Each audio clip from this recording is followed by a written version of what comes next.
Hi అండి, అందరికీ నమస్కారం అండి. ఫ్రెండ్స్, మనకి ఇప్పుడిప్పుడే రైతులకు సంబంధించి మరొక ముఖ్యమైన అప్డేట్ అయితే రావడం జరిగిందండి. అదేమిటంటే, ఇక రైతుల ఖాతాల్లో నగదు 7,000 డేటు ఫిక్స్ చేసిన ప్రభుత్వం అంటూ అప్డేట్ అయితే వచ్చిందండి.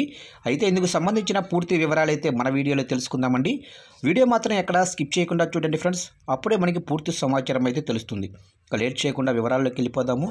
ఇక కూటమి ప్రభుత్వం రైతులకు గుడ్ న్యూస్ చెప్పేందుకు సిద్ధమైంది. రైతుల పెట్టుబడి కోసం రూపొందించిన అన్నదాత సుఖీభవ పీఎం కిసాన్ పథకాన్ని అమలు చేసేందుకు ప్రభుత్వం రెడీ అయింది. ఇక జూన్ 20వ తారీఖున పీఎం కిసాన్ డబ్బులు 2,000కు రాష్ట్ర ప్రభుత్వం తొలి విడతగా 5,000 కలిపి జమ చేయనున్నట్లు తెలుస్తుంది.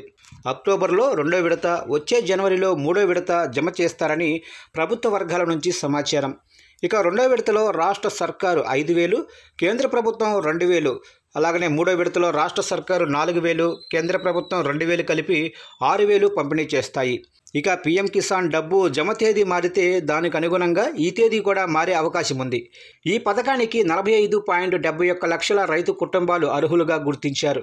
అయితే వీరిలో ఈకేవైసీ పూర్తి చేసిన వారి ఖాతాల్లో మాత్రమే నిధులు జమ ఉంటుందని, అడవి పట్టా భూములు పొందిన వారికి కూడా ఈ పథకానికి అర్హులు. అటు కౌలు రైతులకు కూడా ఈ పథకాన్ని వర్తింప చేయాలని ప్రభుత్వం భావిస్తుంది.